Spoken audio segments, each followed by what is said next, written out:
Eu converso agora com João Jorge, presidente do Olodum. Ele está em Brasília para participar do Fórum de Direitos Humanos. Boa noite, João. Boa noite. Mandela esteve no Brasil em 1991. Você esteve com ele. Em que medida a figura de Mandela inspirou a você e ao movimento negro no Brasil? Bem, Mandela é uma liderança mundial dos direitos humanos, uma liderança mundial do mundo sem violência. E no caso dos grupos de movimento negro de todo o mundo, Mandela era, junto com Martin Luther King, com Malcolm X, os grandes representantes. Só que com uma diferença, Mandela era africano, enquanto que os demais eram afro-americanos. E na visita em 1991, 3 de agosto, basicamente, recebemos ele em Salvador, no aeroporto 2 de julho, e recebemos com milhares de pessoas. Nós fizemos uma combinação, a comissão que recebeu Mandela, de que as pessoas ficariam no saguão esperando Mandela descer. E havia uma euforia extraordinária de recebermos um líder, um herói, um pacifista, um homem que ganhou a guerra contra o racismo, que ganhou a guerra contra a exploração. Assim que Mandela assinou no avião e começou a descer as escadas, a multidão invadiu o pátio e foi recebê-lo porque ele era a maior pessoa do mundo naquela época para 80% da população de Salvador, população negra, população de origem africana. Está se completando uma semana da morte dele. Nesse período, a gente viu 1000 elogios. Ele foi, de fato, uma figura extraordinária. O mundo todo reconhece isso. Mas hoje, há 10, 20, 30 anos atrás, ele era acusado de ser terrorista por gente como Margaret Thatcher, a primeira-ministra inglesa, Ronald Reagan, o ex-presidente dos Estados Unidos. Por que o mundo mudou? Ou o mundo não mudou? Bem, o mundo não mudou. Continua tendo a mesma resistência a pessoas que lutam contra o racismo, que lutam por direitos das comunidades que pensam sexualmente diferente, as pessoas que lutam por liberdade religiosa, todos são mal vistos. E todos esses movimentos são vistos como causadores de desconforto, ou na Índia, ou no Brasil, ou na Europa, no caso dos ciganos.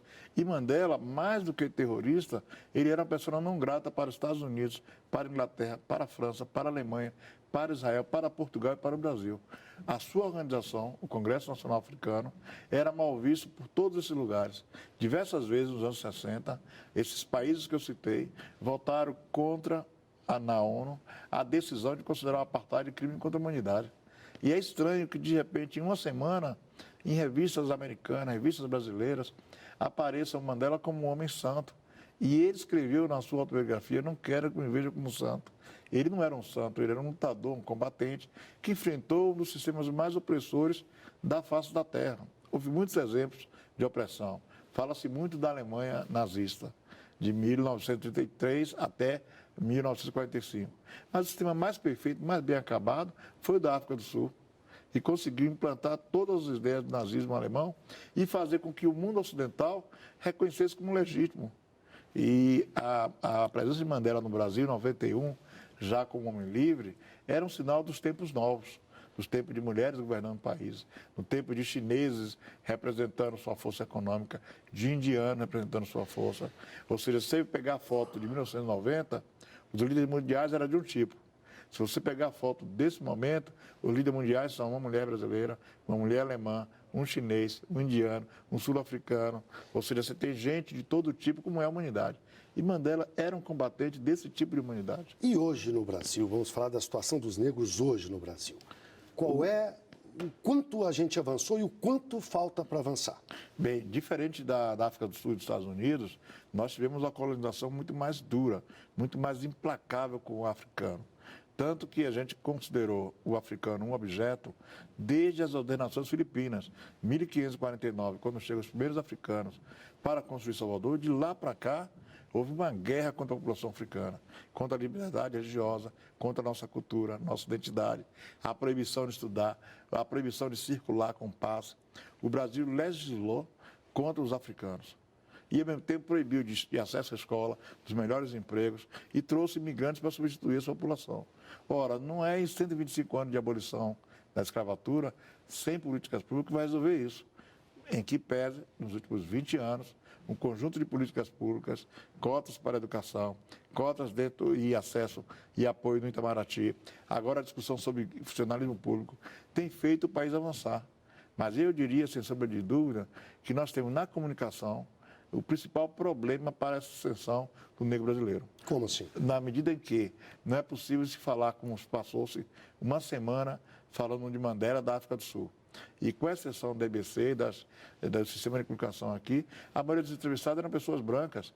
E trata de um país de maioria negra. Houve um movimento negro sul-africano que lutou.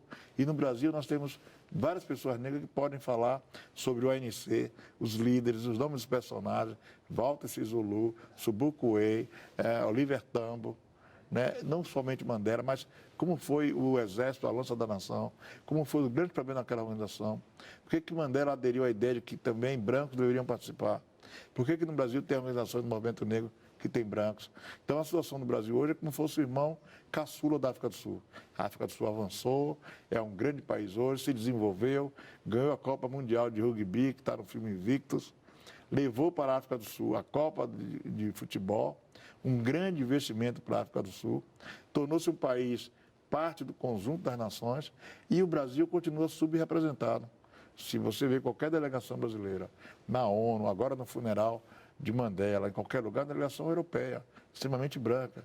Então isso significa que há muito para fazer dentro do Brasil, isso é sociedade, governo, empresas, instituições, meios de comunicação, para que o Brasil deixe de ser o primo pobre das questões raciais. Porque hoje o presidente americano é um afro-americano. A África do Sul elegeu 4 presidentes. E, ao mesmo tempo, quando qualquer grupo desse vem a um país, se encontra com 27 governadores brancos, 27 prefeitos de capitais brancos, e num país que 101 milhões de pessoas são negras.